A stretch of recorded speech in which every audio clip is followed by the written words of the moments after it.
watching the station covering all of the DMV. This is DC News Now.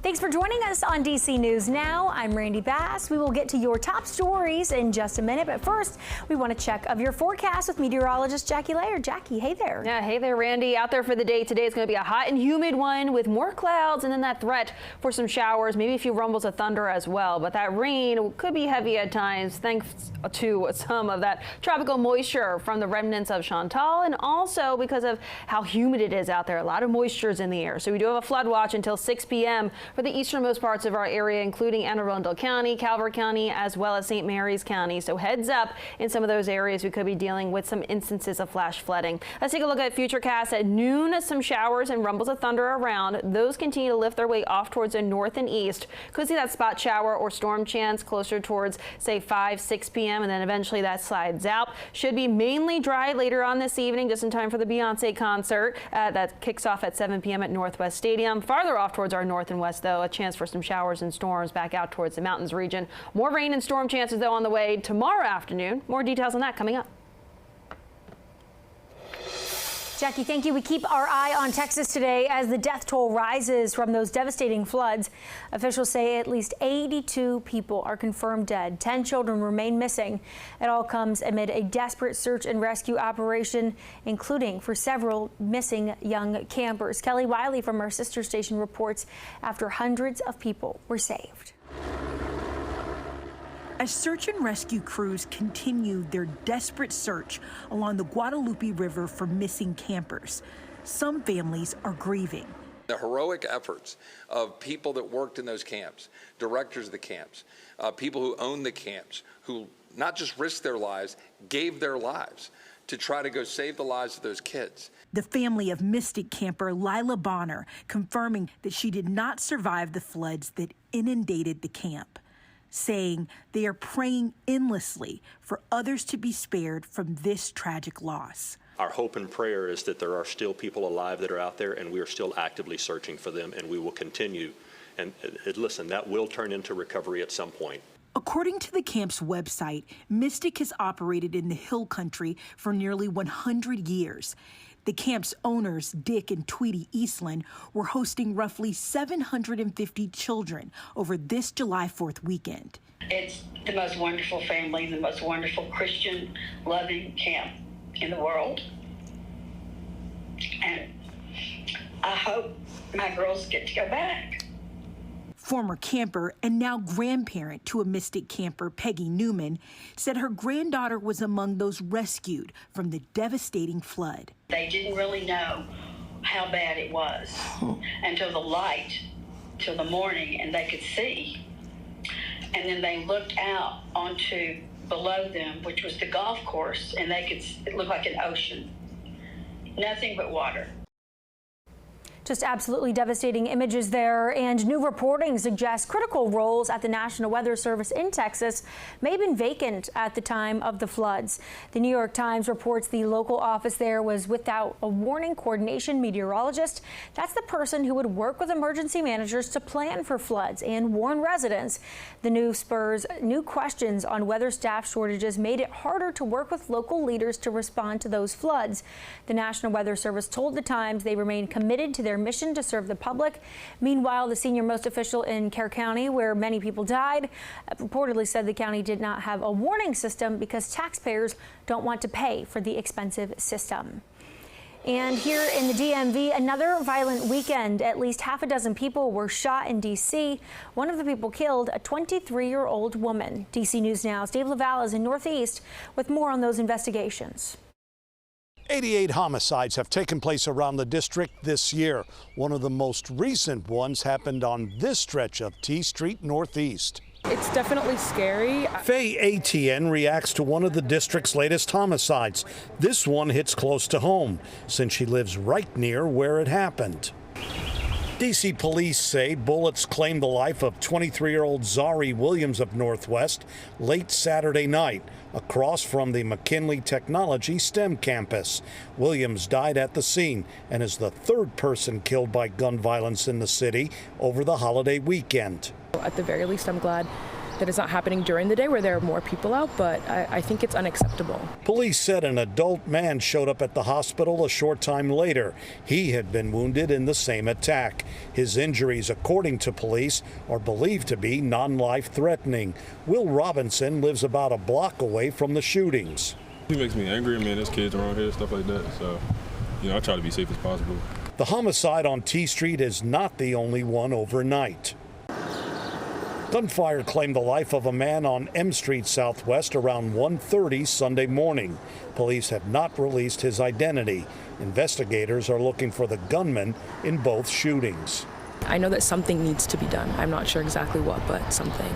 Police are offering a reward of up to $25,000 for information leading to the arrest and conviction of those responsible for the T Street shootings. In the Eckington neighborhood in Northeast, Dave Laval, DC News Now. Dave, thank you. We stay in the district now where over 20 people were arrested during the 4th of July weekend. Police say 18 people Saturday, including 16 juveniles, were arrested for disorderly behavior, including using illegal fireworks. Police say another 5 juveniles were arrested Sunday for fireworks discharge. And happening today, a judge will hear arguments on whether to return Kilmar Abrego Garcia back to Maryland. That's the Prince George's County man mistakenly deported to El Salvador.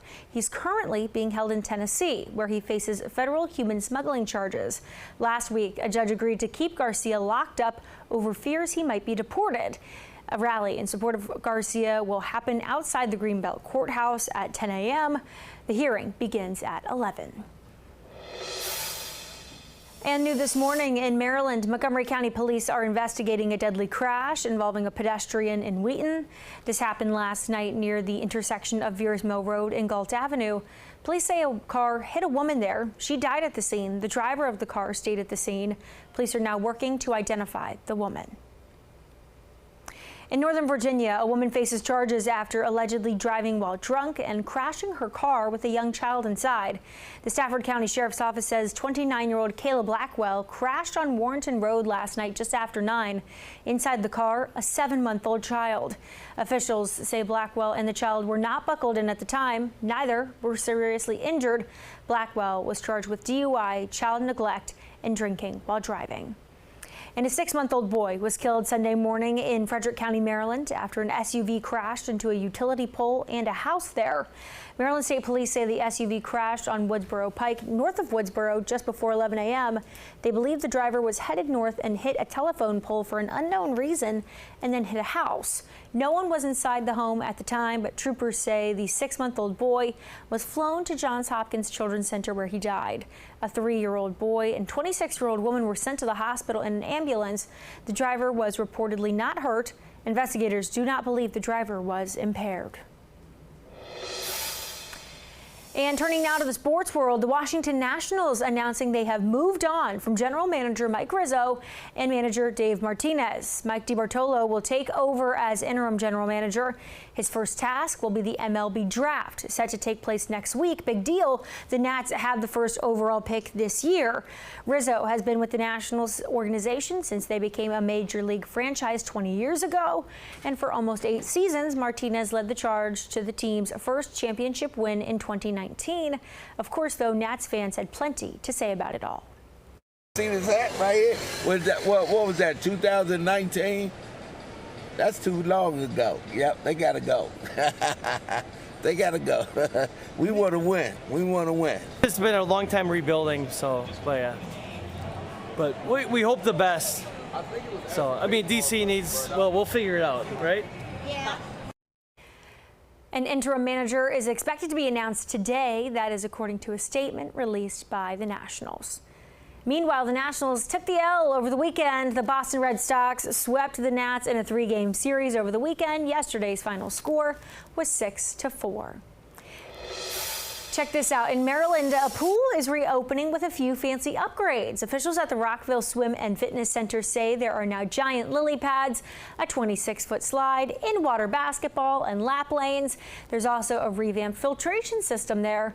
The pool has been closed for the past year for crews to make those renovations. And Jackie, not a great pool day today, but definitely a fun spot to put on your radar. Exactly. And I mean, once we do see, the clouds kind of move out and also any storm chances move out, then I think that'll be finally a good time to check that out. But today, we do have that excessive rainfall outlook. Slight risk across southernmost parts of Maryland today. We do have that marginal risk, so that's on the low end of the scale, but that does include the I-95 corridor and D.C. as well. So heads up through at least the early afternoon. We could see some pockets of some areas of some heavier rainfall thanks to what is the remnants of Chantal. Flood watch, that's until 6 p.m. That's for the easternmost parts of the area, Anne Arundel County, Calvert, as well as St. Mary's County. And that, like I mentioned, till 6 p.m. where we could see the potential of some instances of flash flooding depending on where the heaviest of those downpours do sit up. We do have a very tropical feel to the air this morning with a lot of humidity and also that tropical system that's continuing to weaken. That severe outlook, though, for the day today, non-existent. However, tomorrow we do have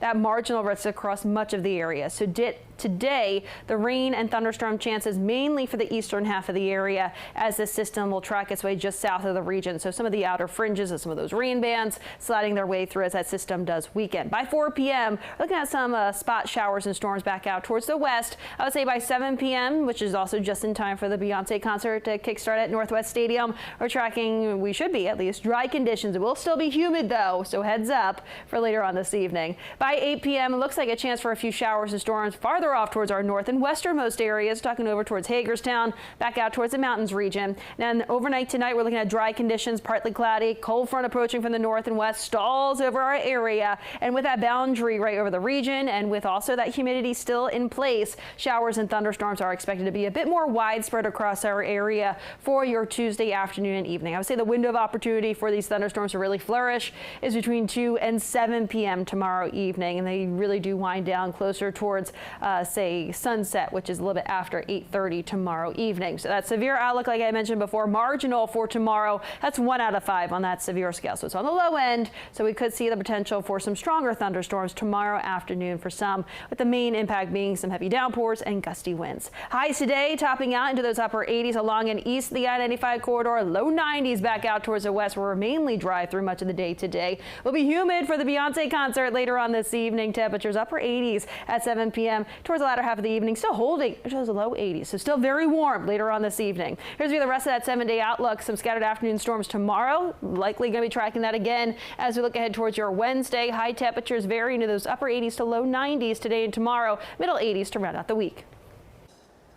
All right, Jackie, thank you. People were celebrating big for the 4th of July holiday weekend across the DMV. Thousands came out to the National Mall to watch the famous fireworks display. Smaller cities like Rockville held fireworks shows as well. There was also a parade in Laurel, Maryland, along with Shepherdstown, West Virginia. And there is a new scavenger hunt underway in Northern Virginia. It encourages families to take interest in public art. Public Art Reston is offering big bucks if you can finish the challenge. Check it out. You can get the scavenger hunt card at Reston Community Centers or download it from the website. There are various art installations with QR codes that show their locations. You have to snap a selfie with each of them. Share it on social media. Once you've hit all the spots, you can email it to the nonprofit. Public Art Reston tells ffxnow.com 3 people will win a $500 Visa gift card. The deadline to finish the hunt is August 17th.